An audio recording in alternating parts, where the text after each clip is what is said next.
अहिंसा एवं करुणा के अवतार श्रवण भगवान महावीर के पावन पुनीत चरणों में सादर कोटि कोटि वंदन अभिनंदन। धर्म प्रेमी बंधुओं, माताओं एवं बहनों, जैसा कि आप सभी को विदित है कि आज पूरे देश भर में राष्ट्र संत आचार्य सम्राट पूज्य श्री आनंद ऋषि जी महाराज की 121वीं पावन जन्म जयंती उत्साह और उमंग के साथ विभिन्न प्रकार के धार्मिक आयोजनों के साथ इस कार्यक्रम को मनाया जा रहा है। श्रद्धेय आचार्य सम्राट पूज्य श्री आनंद ऋषि जी महाराज का बाह्य व्यक्तित्व बड़ा आकर्षक था। दैदीप्यमान निर्मल गेहुआ उनका वर्ण था। दार्शनिक मुखमंडल पर चमकती दमकती हुई निश्चिल स्मित रेखा, उत्फल नील कमल के समान मुस्कुराती हुई स्नेह सिग्ध निर्मल आँखें, श्वेत पत्र के समान दमकता हुआ सर्वतो भद्र भव्य ललाट, कर्म योग की प्रतिमूर्ति के सदृश सुगठित शरीर, यह है हमारे परम आराध्य आचार्य प्रवर का बाह्य व्यक्तित्व। जहाँ श्रद्धेय आचार्य श्री जी का बाह्य व्यक्तित्व इतना आकर्षक था, उससे भी कई गुना आकर्षक उनका आंतरिक व्यक्तित्व था। आंतरिक व्यक्तित्व में व्यक्ति के गुणों को देखा जाता है, असलियत में उसका व्यक्तित्व जो है वो आंतरिक गुणों से उभर करके आता है।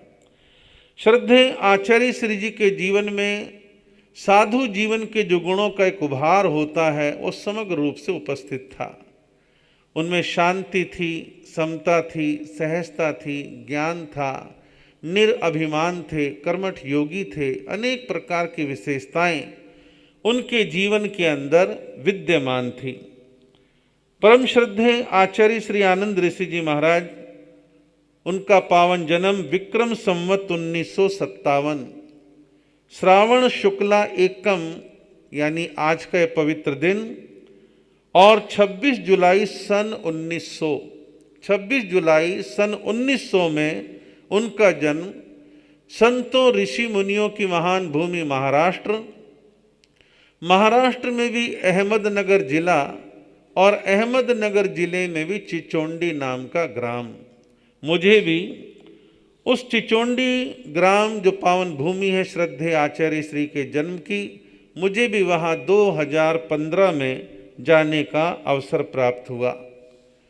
उस गांव में एक स्थानक बना हुआ है। अभी भी कुछ जैन परिवार हैं। पहले जैन परिवार और भी ज़्यादा मात्रा में रहे होंगे। वहाँ पर ओसवाल कुल के बड़े ही अच्छे सुश्रावक श्री देवी चंद जी गुगलिया और माता हुलसा बाई, इनके घर में हमारे चरित्र नायक श्रद्धेय आचार्य सम्राट पूज्य श्री आनंद ऋषि जी महाराज ने जन्म लिया। छोटा सा परिवार है, धर्मनिष्ठ परिवार है। पिता अपना व्यवसाय करते हैं और धीरे धीरे बच्चों की परवरिश हो रही है। घर में आंगन में खुशी का सुंदर वातावरण बना हुआ है। हमारे चरित्र नायक आनंद ऋषि जी महाराज थोड़े से बड़े हुए, पाठशाला में स्कूल में पढ़ने के लिए जाने लगे। सर्दी के से दिन थे और उस समय स्कूल की व्यवस्था कुछ ऐसी थी, शाम के समय वो स्कूल से लौट करके अपने घर की ओर आ रहे हैं। उन्होंने क्या देखा कि घर के बाहर लोगों की भीड़ लगी हुई है। भीड़ क्यों लगी हुई है और आगे बढ़े, धीरे धीरे मालूम पड़ा कि उनके पूज्य पिताजी देवी चंद जी के पेट में उदर शूल की भयंकर वेदना प्रारंभ हुई और उदर शूल की भयंकर वेदना से तड़फने लगे और गांव के लोगों ने भागदौड़ प्रारंभ करी कि कोई डॉक्टर वैद्य मिल जाए। उस जमाने में इतनी सुविधा नहीं थी। ले देकर के एक वैद्य मिला, लेकिन उसके आने में भी देरी हो गई। इसी बीच में हमारे चरित्र नायक, उनके पिता का देहावसान हो गया और बालक को प्रथम बार मालूम पड़ा कि मृत्यु क्या होती है। बाल मन था, अबोध थे, छोटे थे, लेकिन मन तो मन है। मृत्यु की एक छाप मन पर पड़ गई कि मौत कुछ होती है। अंतिम क्रियाएं संपन्न हो गई, परिवार आगे बढ़ने लगा। अब परिवार की संपूर्ण जिम्मेदारी उनकी माता हुलसाबाई के कंधों पर आ गई। अक्सर ये देखने में आता है, कर्मयोग से जिन परिवारों में पिता नहीं रहते हैं, पुरुष नहीं रहते हैं, महिला पर घर की जिम्मेदारी आ जाती है। ऐसे में महिलाओं के पास कुछ कुदरती एक ऐसी पावर, एक ऐसी शक्ति आती है कि सब संकटों से मुकाबला करने के लिए अपने आप को तैयार कर लेती है। वो धर्मनिष्ठ सुश्राविका महिला हुलसाबाई ने अपने मन को मजबूत किया। जो कर्म में लिखा था, जो होना था सो हो गया। अब तो केवल घर की जिम्मेदारी को और बच्चों की परवरिश पर मुझे ध्यान देना है, घबराना नहीं है, हिम्मत से काम लेना है। मैं हिम्मत हारी तो बच्चे भी हिम्मत हार जाएंगे। उन्होंने ऐसा निश्चय किया। घर का गुजर बसर चल रहा है, समय व्यतीत हो रहा है। और चिचोंडी ग्राम एक ऐसा ग्राम तब भी था और आज भी है। निकलते बढ़ते आते जाते साधु साध्वियाँ अक्सर उस गांव को फरसते रहे हैं। उस गांव में संतों का आवागमन निरंतर बना हुआ है। संतों का सानिध्य सहज रूप से माँ बेटों को प्राप्त होता है। धीरे धीरे धर्म के संस्कार आ रहे हैं। भगवान की वाणी यदा कदा कानों में सुनने में आ जाती है और माँ की प्रेरणा, संतों की दिशा निर्देशन से थोड़ा थोड़ा धर्म कर्म भी उन्होंने सीखना प्रारंभ कर दिया। जैसे जैसे धर्म के प्रति थोड़ा सी रुचि बढ़ी, उन्होंने और धर्म तत्व को पढ़ना सीखना प्रारंभ कर दिया। यूं करते करते समय अपनी चाल से चल रहा था।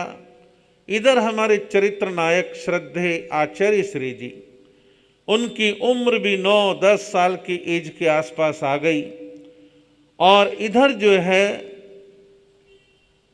संत जीवन के पारखी संत पूज्य श्री रतन ऋषि जी महाराज, जिनका उन क्षेत्रों में अक्सर विचरण रहता था, आवागमन बना रहता था, उनकी पारखी निगाह हमारे चरित्र नायक श्रद्धे आचार्य श्री के ऊपर पड़ी। बालक थे, छोटे थे, उनके लक्षणों को देखा, उनकी भावभंगिका और भावों को देखा। देखने के बाद श्रद्धे रतन ऋषि जी महाराज के मन में ख्याल आ गया, किस बालक में कुछ ऐसे लक्षण दिख रहे हैं, यदि ये जैन शासन में आ जाए तो जैन शासन की अपूर्व प्रभावना करेगा। बाम्बोरी गांव जो कि अहमदनगर जिले में है, वहाँ भी मुझे जाने का अवसर प्राप्त हुआ। बाम्बोरी में धार्मिक उत्सव था, शायद एक वैरागन बहन की दीक्षा थी। आसपास के गांव के लोग बड़े लगन के साथ, श्रद्धा के साथ जा रहे हैं, चलो दीक्षा देखने जाएंगे, दीक्षा देखने जाएंगे। सब जा रहे हैं, दीक्षा हुई, दीक्षा का आयोजन हुआ। रतन ऋषि जी महाराज के सानिध्य में सारा कार्यक्रम हुआ। लोग धीरे धीरे जाने लगे। हमारे चरित्र नायक श्रद्धे आनंद ऋषि जी महाराज, उनकी माँ अभी वहाँ रुके हुए हैं। और वहाँ रतन ऋषि जी महाराज ने कहा हुलसाबाई जी से कि बाई जी, आपसे भिक्षा मांगना चाहता हूँ, भिक्षा दोगी? बोले महाराज आदेश करो, मैं क्या भिक्षा दे सकती हूँ?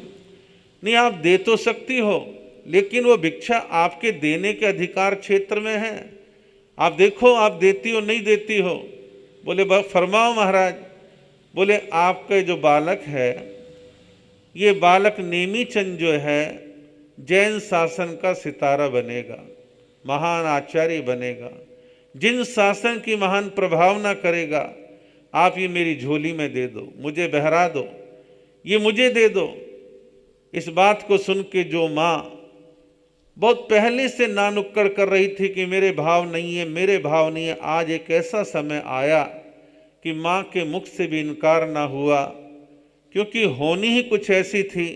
उन्होंने अपने गुरुदेव रतन ऋषि जी महाराज की आज्ञा को शिरोधार्य किया, उसको स्वीकार्य किया और स्वीकार करके वह जो है अपने घर लौट जाती है। बच्चा गुरु चरणों में रह जाता है और वह चरित्र नायक आनंद ऋषि जी महाराज अपने गुरु चरणों में रह करके ज्ञान की आराधना करने लगे। साधु जीवन के प्रारंभिक चरणों का ज्ञान ध्यान अध्ययन उनका चलने लगा और धीरे धीरे समय व्यतीत होने लगा और देखते देखते वह उम्र के 13वें वर्ष में प्रवेश करते हैं।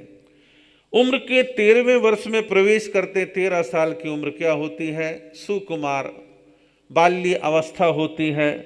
लेकिन महापुरुष बचपन में ही अपने कदम अच्छे मार्ग के लिए बढ़ा दिया करते हैं।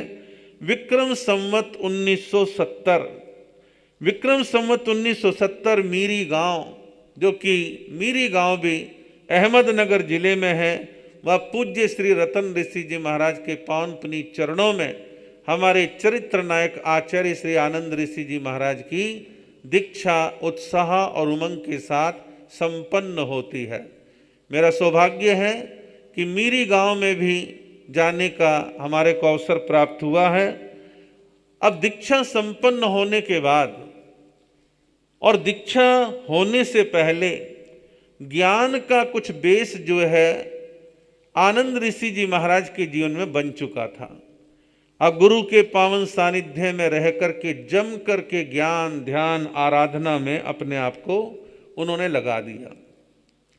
उन्होंने आगमों का अध्ययन प्रारंभ किया। संस्कृत प्राकृत आगम दर्शन तत्व ज्ञान अनेक प्रकार की विद्याओं को ग्रहण करना प्रारंभ कर दिया। बुद्धि अच्छी थी, ग्रहण क्षमता अच्छी थी और गुरु ने अपने शिष्य के विकास के लिए कुछ पंडित विद्वानों का भी सहारा लिया। उन पंडितों ने विद्वानों ने प्राकृत संस्कृत दर्शन आदि अनेक गहन विषयों का उनको गहरा अध्ययन करवाया। एक प्रसंग प्राप्त होता है, लघु सिद्धांत कौमुदी पढ़ते हुए कहीं एक अटकाव सा आ गया। मन में एक ऐसा आने लगा कि ये क्या विषय ले लिया, कुछ कम समझ में आता है। श्रद्धेय आचार्य श्री जी का उत्साह थोड़ा सा संस्कृत के प्रति ठंडा हो गया, लेकिन गुरु ने बड़े प्यार के साथ समझा कि देखो, आज की मेहनत सारी जिंदगी तुम्हारे काम आएगी। संस्कृत साहित्य बड़ा व्यापक है। संस्कृत को तुमने सीख लिया तो फिर तुम आगमों की टीकाओं में गहराई से प्रवेश कर सकोगे, संस्कृत के ग्रंथ के मर्म को समझ सकोगे। संस्कृत सीखने के लिए लघु सिद्धांत कौमुदी का आना जरूरी है।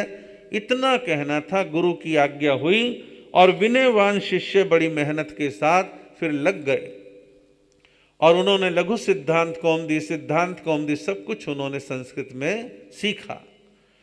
और ऐसा भी एक वर्णन आता है कि जब आहार पानी इत्यादि का समय होता है तो हमारे चरित्र नायक श्रद्धेय आनंद ऋषि जी महाराज पात्रे लेकर के पानी के लिए आहार के लिए जाने के लिए तत्पर होते हैं, तो गुरु ने रोक दिया। कहा कि देखो, अभी मेरा स्वास्थ्य अच्छा है, मैं गोचरी पानी सब कुछ ला सकता हूँ, तो तुम जो हो अभी केवल पढ़ाई करो, तुम पढ़ो, सेवा मैं करूँगा। अब ऐसे उदाहरण कम मिलते हैं कि गुरु अपने शिष्यों की सेवा इसलिए कर रहा है कि एक वक्त, ये काल, ये समय मेरे संतों के पढ़ने का है, ये पढ़ जाएं, विद्वान बन जाएं।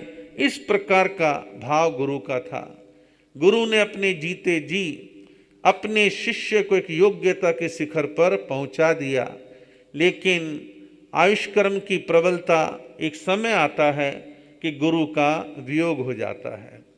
गुरु का वियोग हुआ जो मेरे पढ़ने में आया और जो मैंने अनुमान लगाया, कल्पना करी कि गुरु के वियोग से श्रद्धेय आचार्य श्री जी विचलित से हुए, निराश हो गए, मन उदास रहने लगा, खोए खोए से रहने लग गए। लेकिन साथी संतों ने, बड़े संतों ने संभाला।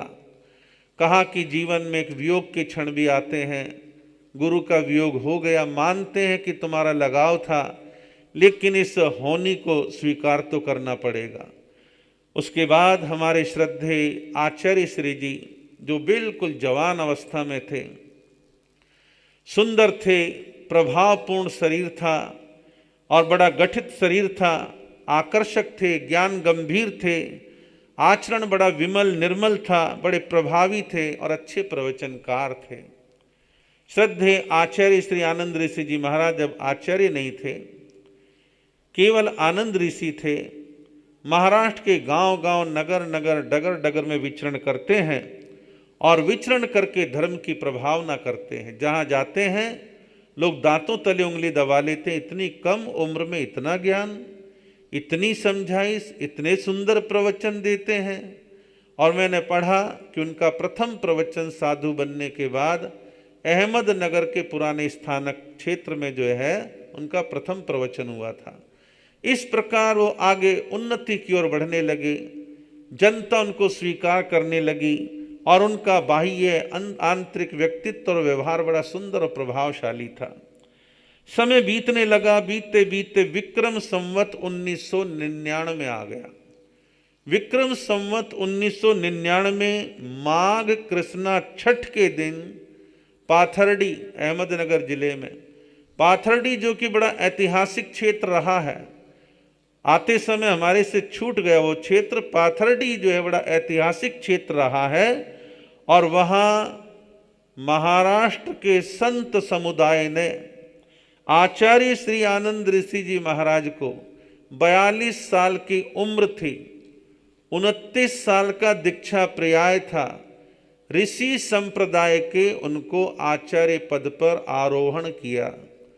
उनको ऋषि संप्रदाय का पद जो है वो उनको प्रदान किया। अब छोटी उम्र, छोटी दीक्षा, इतनी बड़ी जिम्मेदारी, लेकिन उस महामना ने स्वीकार करी। ज्ञान में गंभीर थे और आचार्य पद की जिम्मेदारी मिलने के बाद फिर महाराष्ट्र के अनेक क्षेत्रों में व्यापक सघन धर्म प्रचार उन्होंने प्रारंभ कर दिया। लेकिन देश में भारत की आज़ादी का आंदोलन सन 41, 42, 43 के आसपास तीव्रतम हो गया और कांग्रेस के नेतृत्व के अंदर अंग्रेजों का खुला आह्वान किया गया कि भारत छोड़ो। भारत छोड़ो का आंदोलन तीव्र होने लगा। इधर हमारे स्थानकवासी जैन समाज की संस्था, सबसे पुरानी संस्था Shri all India Shwetambar Sthanakvasi Jain conference, उसकी एक चाहत थी, एक भावना थी और उस समय के प्रगतिशील विचारधारा के महान संतों की भी ऐसी भावना थी कि एक संघ, एक आचार्य और एक समाचारी का निर्माण हो।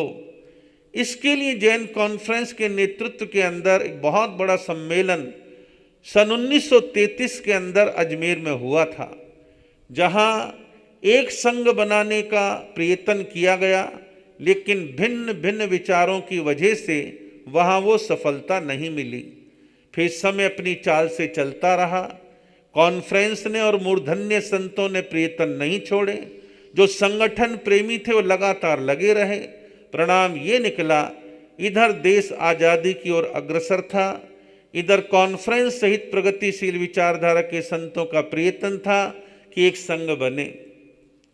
संघ बनाने से पहले कॉन्फ्रेंस का प्रतिनिधि मंडल कुछ संतों की सलाह पर देश के बड़े बड़े संतों से संपर्क अभियान में निकल पड़ा। जो वो देश भर में अनेक संत और संप्रदायों से संपर्क करते करते महाराष्ट्र आए और महाराष्ट्र में ऋषि संप्रदाय के प्रमुख आचार्य आनंद ऋषि जी महाराज से संपर्क किया और ये कहा कि हम सब की और अनेक महान संतों की भावना है कि एक संघ, एक संगठन बने जिससे स्थानकवासी समाज की जाहो जलाली हो। इन पावन विचारों को सुन के श्रद्धेय आचार्य आनंद ऋषि जी महाराज ने कहा कि देखो भाई, मैं भी सदैव संगठन का पक्षधर रहा हूँ, आप प्रयत्न जारी रखो, मेरी भी तुम्हारे साथ सद्भावना है। जब तुम आह्वान करोगे, जहाँ बुलाओगे, मैं आने के लिए तैयार हूँ। और यदि संगठन के लिए मुझे ऋषि संप्रदाय के आचार्य पद का त्याग भी करना पड़े तो उसके लिए भी मैं तैयार हूँ। उन्होंने इस प्रकार आश्वासन दिया। श्रावकों का प्रतिनिधिमंडल बड़े प्रसन्न भाव के साथ लौट गया। समय का चक्र चलता रहा और सन 1952 के अंदर श्रमण संघ के निर्माण का समय नजदीक आ गया और 1952 में घाणेराव सादड़ी मारवाड़ के अंदर देश भर से स्थानकवासी समाज के विद्वान संतों का आगमन हुआ और विद्वान संतों के पावन सानिध्य के एक विराट सम्मेलन हुआ। वहाँ श्रमण संघ का नामकरण किया गया श्री वर्धमान स्थानकवासी जैन श्रमण संघ, जिसमें पंजाब की महान परंपरा 3-4 राज्यों के जितने संत थे उनका विलय हुआ, मारवाड़ मेवाड़ की कई संप्रदायों का विलय हुआ और मध्य प्रदेश के मालवा प्रांत और इधर महाराष्ट्र में ऋषि संप्रदाय। तो इन सबके विलय का परिणाम निकला श्रमण संघ का निर्माण।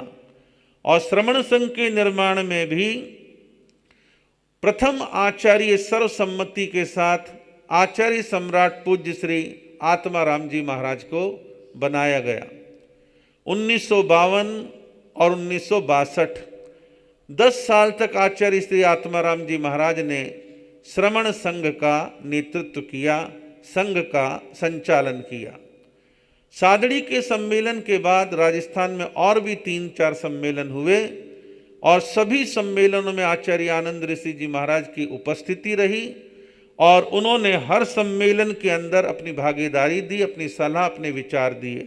और आपको जानकारी में दे दूं, श्रमण संघ बनते ही आनंद ऋषि जी महाराज को ऋषि संप्रदाय का आचार्य पद तो छोड़ ही दिया था, श्रमण संघ के बने वो प्रधानमंत्री, जिसे आज कहते हैं महामंत्री।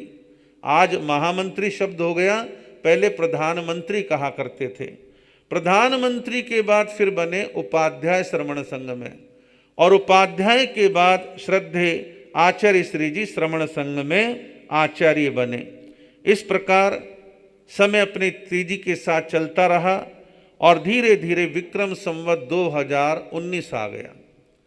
विक्रम संवत 2019 माघ कृष्णा नवमी 30 जनवरी 1963, 30 जनवरी 1963 को जो है अजमेर में कॉन्फ्रेंस के प्रयत्न के द्वारा एक साधु सम्मेलन और साथ ही हमारे चरित्र नायक आचार्य श्री आनंद ऋषि जी महाराज का आचार्य पद चादर महोत्सव का भव्य आयोजन हुआ। उसमें पंजाब, महाराष्ट्र, मध्य प्रदेश, राजस्थान हर प्रांतों के साधु साध्वी पधारे। सम्मेलन और चादर महोत्सव दोनों कार्यक्रम संपन्न हुए और वह संपन्न होने के बाद आचार्य श्री जी उत्तर भारत की ओर धीरे धीरे अपना रुख करते हैं। अब वो आचार्य पद पर विधिवत विराजमान हो चुके थे। अपने आत्मिक साहस, कर्तव्य निष्ठा, अद्भुत त्याग और कर्मठ योग्यता के द्वारा हजारों किलोमीटर की पद यात्रा जो कर चुके थे और आगे करने के लिए तत्पर थे, ऐसे श्रद्धेय आचार्य श्री जी अजमेर के बाद बड़ा जिला आता है जयपुर। जयपुर के ऐतिहासिक लाल भवन में आचार्य श्री जी ने अपना चातुर्मास किया। चातुर्मास करने के बाद श्रद्धेय आचार्य श्री जी टोंक होते हुए सवाई माधोपुर पधारे, वहाँ से भरतपुर, भरतपुर से मथुरा, मथुरा से दिल्ली की तरफ पधारे और दिल्ली आए। दिल्ली फिर पंजाब की तरफ गए, जम्मू तक गए और यूपी में बड़ौत, शामली, कांधला आदि आदि अनेक क्षेत्रों का उन्होंने विचरण किया। उत्तर भारत में आचार्य श्री जी ने लगभग 6 चातुर्मास किए। जम्मू का चातुर्मास किया, लुधियाना किया, मालेर कोटला किया, दिल्ली में चांदनी चौक किया, सब्जी मंडी किया जो कोल्हापुर सब्जी मंडी कहलाता है, और यूपी में बड़ौत में चातुर्मास किया। ऐसे 6 यशस्वी चातुर्मास उत्तर भारत में करे। पुराने श्रावक बतलाते हैं आचार्य श्री जी के विचरण की दृष्टि बड़ी सूक्ष्म थी। गांव-गांव जहां हमारे 4 घर भी होते थे उनको भी फरसने की भावना रखते थे। गांव-गांव, नगर-नगर, डगर-डगर विचरण करा और उसका प्रभाव ये रहा, उत्तर भारत के सैकड़ों श्रावक श्राविका श्रद्धेय आचार्य श्री जी के जीवन के अंतिम समय तक उनके दर्शन करने के लिए महाराष्ट्र और अन्य स्थानों पर जहाँ जहाँ विराजमान रहते थे लगातार पधारते रहते थे। और श्रद्धेय आचार्य श्री जी ने अपने जीवन में बहुत सारे रचनात्मक कार्य करे। संघ के संचालन में उनकी नीति थी कि वात्सल्य भी रखना है और अनुशासन भी रखना है। अनुशासन के समय कड़क हो जाते थे और यूं सबके ऊपर अपना निर्मल वात्सल्य, प्रेम, स्नेह निरंतर प्रदान करते रहते थे। उन्होंने जीवन के साथ साथ शिक्षा की कीमत को बहुत पहले समझ लिया था कि जीवन में शिक्षा का क्या महत्व है। आपको ये जान के आश्चर्य होगा, किसी साधु के जीवन में 36 साल की उम्र कार्य करने के हिसाब से कोई बहुत बड़ी नहीं है, लेकिन 36 साल की उम्र और छोटी दीक्षा यानी लगभग 20 साल की 33 साल की दीक्षा रही, अपने 23 साल की शायद उम्र रही होगी। उन्होंने पाथर्डी के अंदर एक सुंदर अद्भुत काम किया जो अपने अब शताब्दी की ओर बढ़ रहा है। उन्होंने धार्मिक परीक्षा बोर्ड की स्थापना करवाई। उन्होंने धार्मिक परीक्षा बोर्ड की जो स्थापना करी, जो एक बीज डाला, आज वो एक वट वृक्ष की तरह बन गया है।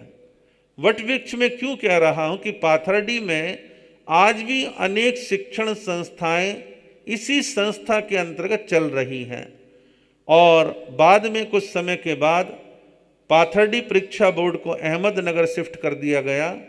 और मैंने देखा है कि धार्मिक परीक्षा बोर्ड के द्वारा सैकड़ों श्रावक श्राविकाओं ने धार्मिक परीक्षाएं दी और सैकड़ों जो है साधु साध्वियों ने धार्मिक परीक्षाएं दी। और मेरा तो आज भी मानना है, कोई साधु साध्वी ईमानदारी के साथ पाथर्डी परीक्षा बोर्ड की जो परीक्षाएं हैं उनको जैन सिद्धांत आचार्य तक यदि मेहनत करके दे दे तो जैन धर्म दर्शन के विषय में ऐसा विद्यार्थी, ऐसा साधु साध्वी कहीं मार नहीं खा सकता है। और मुझे भी उसी परीक्षा बोर्ड से जैन सिद्धांत शास्त्री तक की परीक्षाएं देने का अवसर प्राप्त हुआ है। तो इस प्रकार एक सुंदर संस्था का निर्माण अपनी स्वयं की 36 साल की उम्र में आचार्य श्री जी ने बीजारोपण किया था और वो कार्य बड़े अच्छे ढंग से संपन्न हुआ। श्रद्धेय आचार्य श्री जी प्राकृत भाषा प्रेमी थे। जहाँ भी जाते प्राकृत भाषा की प्रेरणा उनकी रहा करती थी। हालांकि संत तो प्रेरणा देते हैं, काम कितने सफल होते हैं बात अलग है, तो कार्यकर्ताओं पर निर्भर है। जब दिल्ली कोल्हापुर सब्जी मंडी में चातुर्मास था तो प्राकृत भाषा के विस्तार के लिए उन्होंने एक प्राकृत विद्यापीठ की प्रेरणा दी। कुछ पैसे का कलेक्शन हुआ, लेकिन अफसोस की बात कि श्रावकों ने मेहनत करके उसको सिरे नहीं चढ़ाया।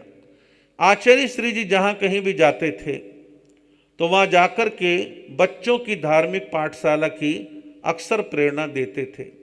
दिल्ली सदर बाजार में जब आचार्य श्री जी पधारे और उनको मालूम पड़ा कि यहाँ जैन श्रमणोपासक सीनियर सेकेंडरी स्कूल चलता है, स्थानकवासी समाज का है, तो प्रमुख लोगों को बुलाया, कहा कि देखो बच्चे तुम्हारे यहाँ 700, 800, 900 जो भी पढ़ते हैं, तुम्हारा पैसा लगा है तो तुम स्कूल में सप्ताह में 2-3 दिन पीरियड जो है धर्म का लगाया करो, धार्मिक शिक्षा दिया करो, बच्चों को नैतिक शिक्षा दिया करो। तो वहाँ पर एक समिति बनाई गई और वो नैतिक शिक्षा का काम, धार्मिक शिक्षा काम स्कूल में चलने लगा और जिसका अनेक वर्षों तक संचालन हमारे जेपी त्रिपाठी जी, जिन्होंने हमें भी पढ़ाया, उन्होंने स्कूल में अपना योगदान दिया और वो स्कूल के अंदर लंबे समय तक ये सब कुछ चलता रहा। और मैं भी उस स्कूल का विद्यार्थी रहा हूँ, मैंने भी वो धार्मिक क्लासें अटेंड की हैं, वो पीरियड अटेंड किए हैं। तो इस प्रकार आचार्य श्री जी का ध्यान बच्चों की शिक्षा पर बहुत था। आज के दिवस पर यदि ये मेरी बात चाहे वो कॉन्फ्रेंस के लोग सुन रहे हैं, चाहे अन्य कोई संस्थाओं के लोग सुन रहे हैं, मैं ऐसा समझता हूँ क्षेत्रीय और लोकल स्तर पर तो हमारे यहाँ प्रियतन है, लेकिन ऑल इंडिया लेवल पर श्रमण संघ में बच्चों की धार्मिक शिक्षा का कोई एक केंद्रीय व्यवस्था नहीं है। यदि चाहें तो कुछ धनाढ्य लोगों का सहयोग, कुछ बुद्धिजीवियों का सहयोग लेकर के पूरे ऑल इंडिया लेवल पर श्रमण संघ विचारधारा के अनुसार ऐसी धार्मिक शिक्षा का एक वातावरण बनना चाहिए। और वो करना कठिन नहीं है, थोड़ा सा रचनात्मक काम करने की इच्छा शक्ति की आवश्यकता है। तो आचार्य श्री जी ने पाठशालाओं पर जोर दिया और इनकी आवश्यकता आज और ज़्यादा है। आज के भौतिकवादी युग में बच्चों को धार्मिक शिक्षा जितनी देंगे उनके संस्कार उतने मजबूत बनेंगे। श्रद्धेय आचार्य श्री जी बहुभाषाविद थे। 8-10 भाषाओं का ज्ञान उनको था। प्राचीन भाषाओं में संस्कृत, प्राकृत आदि का अच्छा ज्ञान था। हिंदी, मराठी, गुजराती आदि अनेक भाषाओं का बोध उनको था और उन्होंने अपने जीवन काल में अनेक प्रकार के साहित्य के प्रकाशन का महान काम किया। हमारे श्रद्धेय प्रवर्तक कुंदन ऋषि जी महाराज, कमला बहन जी और अन्य लोगों के सहयोग से आचार्य आनंद ऋषि जी महाराज के प्रवचनों का साहित्य 13 भागों में आनंद प्रवचन के नाम से प्रकाशित हुआ। आनंद प्रवचन के जो प्रवचन हैं बड़े सरल हैं, सीधे हैं, सुगठित और सुव्यवस्थित हैं। और मैंने देखा है कि अनेक नवदीक्षित साधु साध्वियाँ प्रवचन के क्षेत्र में जब प्रवचन की शुरुआत करते हैं तो आनंद प्रवचन आदि उनमें बड़े सहायक बनते हैं। किसी को जल्दी प्रवचनकार बनना हो तो आनंद प्रवचनों से शुरुआत तो हो सकती है, लेकिन स्वयं का व्यापक अध्ययन करना भी आवश्यक है। मैं अपने स्वयं का अनुभव बतलाता हूँ। मेरी दीक्षा को केवल मात्र 6 महीने हुए थे। हमारे गुरुदेव श्री प्रेम सुख जी महाराज, उनके बाद एक संत उनके सेवा में थे और मैं बाद में मेरी दीक्षा हुई। तो कर्म योग से जो मेरे से पहले संत थे उनकी स्थिति ऐसी हो गई कि बेचारे बैक टू पवेलियन हो गए, यानी घर लौट गए। अब बचे गुरुदेव और मैं। अब गुरुदेव ने कहा भी प्रवचन करने हैं। अब 6 महीने की दीक्षा वाला क्या प्रवचन करेगा। अब मैंने सोचा भी कैसे करूं, क्या करूं। मेरे हाथ आनंद प्रवचन लगे। मैंने आनंद प्रवचनों के आधार पर प्रवचन की शुरुआत कर दी। लेकिन शुरुआत की दृष्टि से ये सब सामग्री अच्छी है, लेकिन बाद में तो बहुत कुछ पढ़ना ही पड़ता है और हर प्रवचनकार को पढ़ना भी चाहिए। जितना गहन अध्ययन होगा उतना प्रवचनों में गहराई, समझ, चिंतन ये सब आएगा। तो आचार्य श्री आनंद ऋषि जी महाराज के प्रवचन का जो साहित्य है वो नवदीक्षित साधुओं के लिए, नए प्रवचनकारों के लिए मार्गदर्शन का काम करता है। आचार्य श्री जी की प्रेरणा से भावना योग, ऋषि परंपरा का इतिहास और ऐसे ही अनेक प्रकार की किताबें प्रकाशित हुई जो आज भी सहज रूप से उपलब्ध हो जाती है। श्रद्धेय आचार्य श्री जी के जीवन में विनम्रता का एक विशिष्ट गुण विद्यमान था। उत्तर भारत के विचरण काल के दौरान जब दिल्ली में विचरण चल रहा था तो दिल्ली सदर बाजार में मेरे दादा गुरुदेव, गुरुदेव के गुरुदेव दादा गुरुदेव स्वामी श्री भागमल जी महाराज स्थानापति थे। सदर बाजार दिल्ली में उस समय पुराने क्षेत्रों में एक क्षेत्र था जो गढ़ था स्थानकवासी समाज का। तो आनंद ऋषि जी महाराज को पधारना था, पधार रहे थे। लोग आगवानी करने के लिए जा रहे हैं, रास्ते में भीड़ लग रही है। उस समय लगभग 90 साल की उम्र थी स्वामी श्री भागमल जी महाराज की।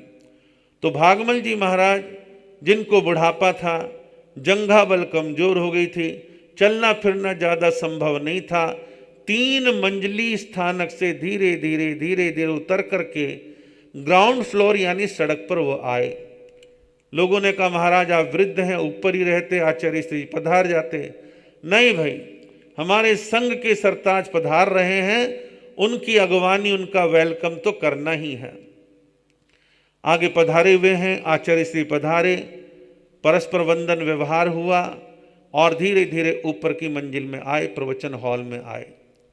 पहले से किसी श्रावक ने आचार्य श्री जी के लिए आचार्य पद की चौकी पाटे पर लगा रखी है। उसको देखते आचार्य श्री आनंद ऋषि महाराज ने कहा, संकेत किया चौकी हटाओ, यानी आज मैं चौकी पर नहीं बैठूंगा। मेरे से दीक्षा और उम्र में बड़े स्वामी श्री भागमल जी महाराज हैं, तो चौकी को हटाओ। भागमल जी महाराज कहते नहीं, चौकी को लगी रहने दो। हमारे श्रवण संघ के सरताज आए हैं, सरताज को ऊपर ही बैठना चाहिए, ऐसा कुछ नहीं है। लेकिन दोनों महापुरुषों ने अपनी अपनी विनम्रता दिखाई। अंततः वो चौकी नहीं लगी, समान बैठे, विचार विमर्श, प्रवचन इत्यादि ये सब संपन्न होता है। एक और प्रसंग प्राप्त होता है। दक्षिण भारत कर्नाटक से विहार करते हुए दिगंबर परंपरा के उद्भट विद्वान संत महाप्रभावी आचार्य श्री विद्यानंद जी महाराज दिल्ली की ओर विहार कर रहे थे। मार्ग में अहमदनगर आता था। अहमदनगर के लिए वो आए और अहमदनगर में आचार्य श्री जी विराजमान थे। उनके दर्शन करने की भावना उनकी थी। आचार्य श्री आनंद ऋषि जी महाराज को मालूम है कि आज आचार्य विद्यानंद जी महाराज को आना है। समय का मालूम पड़ गया किस समय आना है। श्रावकों ने संकेत कर दिया, बस दूर नहीं है, 1 किलोमीटर दूर है, पास में आने वाले हैं। आचार्य श्री आनंद ऋषि जी महाराज को उस दिन बुखार था, शरीर ढीला था। संतों ने कहा आप विश्राम करो, यहीं आ जाएंगे। नहीं भाई, मेरी लाठी कहाँ है। लाठी उठाई, धीरे धीरे लाठी टेकते हुए बाहर आए, उनकी अगवानी करी। आचार्य विद्यानंद जी को भी मालूम पड़ गया कि आज बुखार है। उन्होंने कहा आप क्यों तकलीफ करके आए, मैं खुद आ रहा था। बोले ठीक है आप आ रहे थे, लेकिन मेरा भी कर्तव्य आया होता है कि घर आए मेहमान का स्वागत करना चाहिए। आप आए हैं तो मेरा कर्तव्य था, मैं आपके सेवा में आया हूँ। दोनों महापुरुषों ने एक दूसरे के प्रति आदर मान व्यक्त करा और आकर के खूब धर्म चर्चा वार्तालाप वो करते हैं। श्रद्धे आचार्य श्री आनंद ऋषि जी महाराज की स्मरण शक्ति बहुत गजब की थी। एक बार जिसको देख लिया, पहचान लिया, पाँव की आहट तक को पहचान लेते थे। यूपी उत्तर प्रदेश में एक गांव है तीतरवाड़ा, जो स्थानकवासी जैन समाज का कभी गढ़ रहा है। अब सब लोग दिल्ली में आ गए हैं। तो आचार्य आनंद ऋषि जी महाराज तीतरवाड़ा गांव में पधारे थे, तो लोग मिले थे। उस समय के नवयुवक थे जो बाद में अध्यापक बन गए, दिल्ली आ गए और अनेक वर्षों तक आचार्य आनंद ऋषि जी महाराज के दर्शन नहीं करे। तो मैंने उनको कहा कि भाई आचार्य जी अहमदनगर में विराजमान हैं और आप सक्षम व्यक्ति हैं, जाया करो, साल में एक बार दर्शन किया करो। संघ के आचार्य हैं। उनको बड़ी अच्छी बात लगी, वो दर्शन करने के लिए गए और तकरीबन वो 30 साल के बाद दर्शन करने के लिए गए थे। उन्होंने अपनी उसी आवाज़, उसी टोन में, ऊंचे स्वर में मथेण वंदामी बोला, तो पता नहीं 30 साल के बाद आचार्य आनंद ऋषि जी महाराज के मस्तिष्क का सॉफ्टवेयर बोल पड़ा कि श्रीपाल मास्टर तीतरवाड़े वाले पधारे हैं। और मास्टर श्रीपाल की आंखों से तो आंसू बहने लगे। कमाल है कि मैं 30 साल के बाद दर्शन कर रहा हूं और इनको मेरा नाम और मैं मास्टर, सब चीज़ें इनको याद हैं। कमाल है। तो ये उनकी स्मरण शक्ति का कमाल था। और आचार्य श्री आनंद ऋषि जी महाराज, उनकी भाषा में शालीनता और मिठास थी। किसी को तू तड़ाक की भाषा, हल्की भाषा नहीं बोलते थे। मीठी भाषा, स्नेहपूर्ण भाषा, प्रेमपूर्ण भाषा का हमेशा प्रयोग करते थे। और आचार्य श्री जी की खासियत और है, और मैं समझता हूँ हर शासन प्रशासन एडमिनिस्ट्रेशन को संभालने वाले में गुण होना चाहिए। विवाद आएंगे, समस्याएं आएंगी। आचार्य श्री आनंद ऋषि जी महाराज की खासियत थी, श्रावकों की समस्या हो, साधुओं की समस्या हो, समस्या को पहले ध्यान से सुनना। ए से भी सुनना, बी से भी सुनना, सी से भी सुनना, सबकी सुनना। जैसे हाई कोर्ट, सुप्रीम कोर्ट में तारीख पे तारीख पड़ती है और जज जो है सबके आर्ग्यूमेंट वगैरह सुनता रहता है, चीज़ का प्रूफ वगैरह देखता रहता है, फिर बाद में डिसीजन देता है। तो आचार्य आनंद ऋषि जी महाराज शांति से सबकी बातों को सुनते थे। फिर लास्ट में अनेकांतवाद की भाषा में प्रेम से, प्यार से दोनों तीनों पक्षों को बड़े प्यार से समझाते थे। तुम्हारी ये गलती है, तुम ठीक कर लो तो अच्छा रहेगा, फला की ये गलती है, वो ठीक करे तो अच्छा रहेगा, और समस्याओं को सुलझा दिया करते थे। चीज़ को ठंडा करके खाओगे तो अच्छा रहेगा, गरम गरम खाओगे तो श्वास नली जलेगी, कुछ ना कुछ नुकसान होगा शरीर में। तो इसलिए आदमी को जीवन में पेशेंस रखना चाहिए, थोड़ा सा सहन करना चाहिए, चीज़ों को तरीके से समझ करके चलना चाहिए। और आचार्य श्री जी की जन्मभूमि, दीक्षा भूमि और स्वर्गवास वाली भूमि अहमदनगर, वहाँ तो मुझे 2015 का चातुर्मास करने का सौभाग्य प्राप्त हुआ है और अभी भी आते समय फिर उस भूमि पर हम होकर के आए हैं। और 2 अवसर मेरे को और प्राप्त हुए। सन 2001 में आचार्य आनंद ऋषि जी महाराज का जन्म शताब्दी समारोह था। जन्म शताब्दी समारोह पूरे देश में अपने अपने तरीके से आयोजन हुए, लेकिन भारत की राजधानी दिल्ली, वहाँ all India Shwetambar Sthanakvasi Jain conference के तत्कालीन अध्यक्ष थे श्री हस्तिमल जी मणोत। उन्होंने एक बड़ा व्यापक कार्यक्रम करने का मन बनाया और आचार्य श्री की गरिमा के अनुसार मन बनाया। नई दिल्ली में विज्ञान भवन एक भवन है जहाँ 1100 साढ़े 1100 सीटें हैं। उतना सुंदर, उतना भव्य ऑडिटोरियम पूरी दिल्ली में कहीं नहीं है। और वो ऑडिटोरियम जो हॉल है वो केवल राष्ट्रपति, प्रधानमंत्री, उपराष्ट्रपति वगैरह आए तो उसी में बुकिंग होती है, बाकी की बुकिंग नहीं होती। उस समय देश के प्रधानमंत्री थे माननीय अटल बिहारी जी वाजपेयी, उनको आमंत्रित किया और भी राजनयिक लोग आए थे। देश भर के चुनिंदा 1100 लोगों को इनवाइट किया गया था। सब हमारे समाज की क्रीम उसमें पधारी थी। संतों में एकमात्र मुझे जाने का अवसर प्राप्त हुआ और अटल बिहारी जी वाजपेयी के समक्ष मुझे आचार्य श्री जी के बारे में केवल 8 मिनट के अंदर अपनी बात कहनी थी और मैंने कही। और किसी खास प्रसंग को लेकर के मैंने अटल बिहारी वाजपेयी जी का ध्यान आकर्षित किया कि आपने आचार्य आनंद ऋषि जी महाराज के दर्शन फला शहर में आपने कर रखे हैं। उनकी गर्दन भी हिली, चित्र भी उन्होंने देखा, उनको अच्छा लगा। और इसी प्रकार फिर समय की सुई घूमी और 2013 में आचार्य आनंद ऋषि जी महाराज का दीक्षा शताब्दी वर्ष आया। वो हमने मनाया क्योंकि इसमें संतों में लीड लेने वाला मैं था। इधर कॉन्फ्रेंस के इलेक्शन हो चुके थे और नए अध्यक्ष बन चुके थे श्री अविनाश जी चौरड़िया। अविनाश जी चौरड़िया ने बड़े उत्साह और उमंग के साथ उस वर्ष में 2 कार्यक्रम कंबाइंड किए। आचार्य आनंद ऋषि जी महाराज का दीक्षा शताब्दी वर्ष और श्रमण संघ के प्रथम युवाचार्य श्री मधुकर मुनि जी महाराज का जन्म शताब्दी वर्ष, दोनों दिल्ली के इंदिरा गांधी इंडोर स्टेडियम में, जहाँ 5,500 लोगों के बैठने की क्षमता है, वहाँ बड़े भव्य तरीके के साथ मनाया और जिसमें कम से कम 150 साधु साध्वियाँ पधारे थे। तो इन सारे कार्यक्रमों का साक्षी बनने का मुझे अवसर प्राप्त हुआ है। आचार्य श्री जी महान पुण्य पुरुष रहे हैं और एक शब्द में कह दूं कि उनका संपूर्ण जीवन सर्वतोभद्र जीवन था, चहुं ओर से कल्याणकारी जीवन था, मंगलकारी जीवन था। देश के लिए, समाज के लिए, राष्ट्र के लिए, व्यक्ति के लिए, सबके लिए मंगलकारी थे, कल्याणकारी थे। ऐसे सर्वतोभद्र महापुरुष को हम नमन करते हैं। और साथ ही साथ बड़े फक्र और खुशी की बात है कि श्रद्धेय आचार्य श्री जी व्यक्तित्व का निर्माण करने वाले संतों में थे और उनके आज प्रमुख शिष्य परम श्रद्धेय महाराष्ट्र प्रवर्तक श्रद्धेय कुंदन ऋषि जी महाराज, जिन्होंने अनेक अनेक वर्षों तक उनकी सेवा करी, उनके सहचारी बन करके रहे, छाया की तरह रहे, हर छोटे बड़े काम में सहयोगी बने रहे।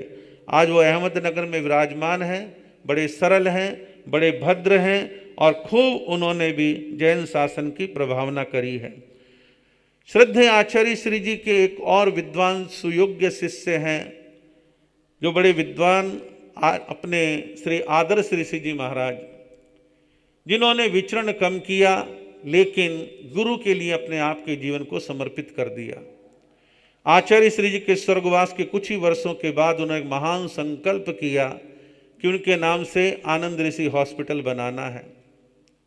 ये मेरा अपना कैलकुलेशन है, मेरा अपना अनुमान है। शायद 300, 400, 500 करोड़ की वो प्रॉपर्टी आज वहाँ है और मैंने 2015 के चातुर्मास में अनुभव करा कि एक्चुअल में आनंद ऋषि हॉस्पिटल में चैरिटी देखने में आती है। वाकई में आम जनता के मतलब का हॉस्पिटल है, जहाँ गरीब को राहत है और बड़े अच्छे ढंग से इलाज का इंतजाम है। दूर दूर के गरीब लोग, हार्ट पेशेंट, कैंसर वाले, दुनिया भर की बीमारी के इलाज वाले आते हैं। और अभी हाल में ही एक ग्रेड का बहुत सुंदर बढ़िया आंखों का हॉस्पिटल आदर्श ऋषि जी महाराज की प्रेरणा से बना है। आदर्श ऋषि जी महाराज की परिकल्पना, सोच, चिंतन, कार्यप्रणाली बहुत अच्छी है, मैनेजमेंट बहुत अच्छा है, लोगों का समर्पण अच्छा है, कोई पॉलिटिक्स नहीं है, और दानदाता भी निष्काम भावना से वहाँ पे दान देते हैं, अच्छा काम करते हैं, वो सभी साधुवाद के पात्र हैं।